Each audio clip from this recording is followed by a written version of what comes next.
আসসালামু আলাইকুম। আমি ডায়েটিশিয়ান রেবেকা। কাজ করছি সোশ্যাল ইসলামিক হসপিটালে, ডিপার্টমেন্ট হেড হিসেবে আছি।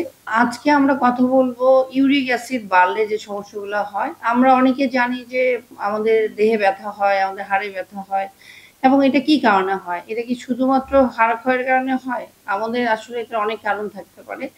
যেমন আমাদের অনেক রকম বাত হয়, অনেক ধরনের আর্থ্রাইটিস হয় যেটা বলি আমরা ইংলিশে যে আর্থ্রাইটিস। সেই আর্থ্রাইটিস এর মধ্যে আসলে গাউট একটা আর্থ্রাইটিস যেটা ইউরিক অ্যাসিড বাড়লে হয়।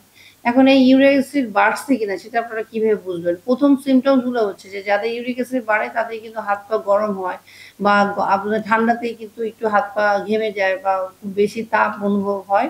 আমরা এখান থেকে বুঝতে পারি যে ইউরিক অ্যাসিডটা একটু বাড়তির দিকে বা আমাদের যেটা হয় যে ইউরিক অ্যাসিড বাড়লে যে ইউরিক অ্যাসিড স্ফটিক আকারে যেহেতু ছোট, ছোট অস্থিসন্ধিতে জমা হয় যার কারণে দেখা যাচ্ছে যে ইউরিক অ্যাসিড জনিত যে পেইন গুলো আছে এগুলো ছোট, ছোট অস্থিসন্ধিতে বেশি হয়। অর্থাৎ হাতের পায়ের আঙ্গুলে বেশি হতে পারে, অন্যান্য জয়েন্টে বেশি হতে পারে। যেটা হচ্ছে অন্যান্য আর্থ্রাইটিস অপেক্ষা একটু ভিন্ন।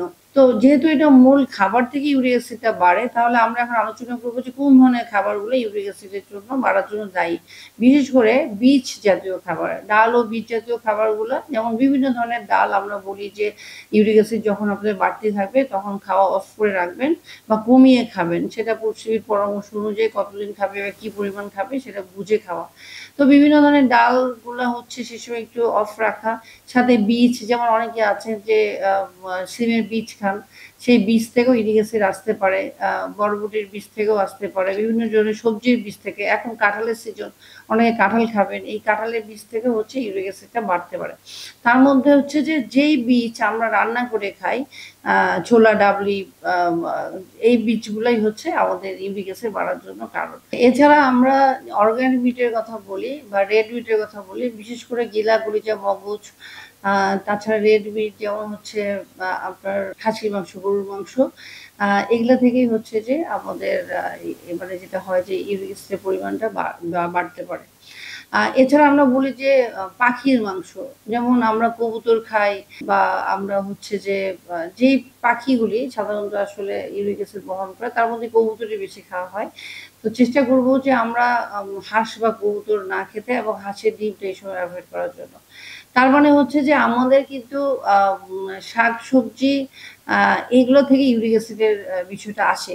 শাকের ক্ষেত্রে যেমন পুঁইশাক, পালং শাকের বেলা এবং সবজির ক্ষেত্রে কপি ও কপি জাতীয় যে সবজি আছে সেখান থেকে কিন্তু ইউরিক অ্যাসিডের পরিমাণটা বাড়তে পারে।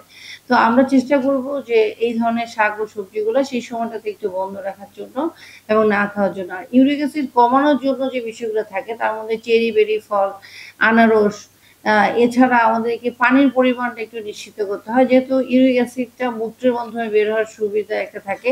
যার কারণে হচ্ছে যে আমরা পানির পরিমাণটা যেন হচ্ছে খুব ভালোভাবে রাখার চেষ্টা করি যেন যে মানুষগুলা নরমালি পানি খায় ৮-১০ গ্লাস, যাদের ইউরিক অ্যাসিডের সমস্যা আছে তাদের জন্য বাড়তি আরো ৪ গ্লাস পানি যোগ করা হয়।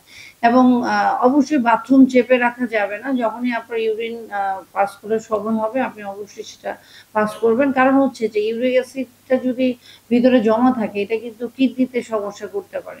যার কারণে হচ্ছে পানি পর্যাপ্ত পরিমাণে খেতে হবে এবং নিয়মিত ওয়াশরুমে যেতে হবে। এবং যারা হচ্ছে এই ধরনের ইউরিক অ্যাসিড জনিত সমস্যায় ভোগেন তাদের যেহেতু আর্থ্রাইটিস এর পেইন থাকে, যার কারণে পেইন কিলার না খেয়ে একজন আর্থ্রাইটিসের ডাক্তারের পরামর্শ নেওয়া, রিউমাটোলজিস্ট যাদেরকে বলা হয় তাদের পরামর্শ নেওয়া এবং হচ্ছে যে নিয়মিত শরীর যেটা হয় যে আপনাদেরকে একটু ওজন কম রাখা এবং নিয়মিত হাঁটাচলা করা। তাতে হবে যে ব্লাড সার্কুলেশনের মাধ্যমে হচ্ছে আমরা সুস্থ থাকবো এবং হচ্ছে যে মানে যে ইউরিক অ্যাসিড জনিত রোগীদের যেহেতু খুব বেশি গরম লাগে বা গরম অনুভূত হয় সেক্ষেত্রে একটু ঠান্ডা জায়গায় থাকা এবং ঠান্ডা জাতীয় খাবারগুলা খাওয়ার চেষ্টা করা। তো যাই হোক, কারণ হচ্ছে যে ইউরিক অ্যাসিডের রোগীদের কিন্তু পেইনটা একটু খোঁচা টাইপের, খোঁচা, খোঁচা পেইন হয় এবং জয়েন্টে বেশি হয়।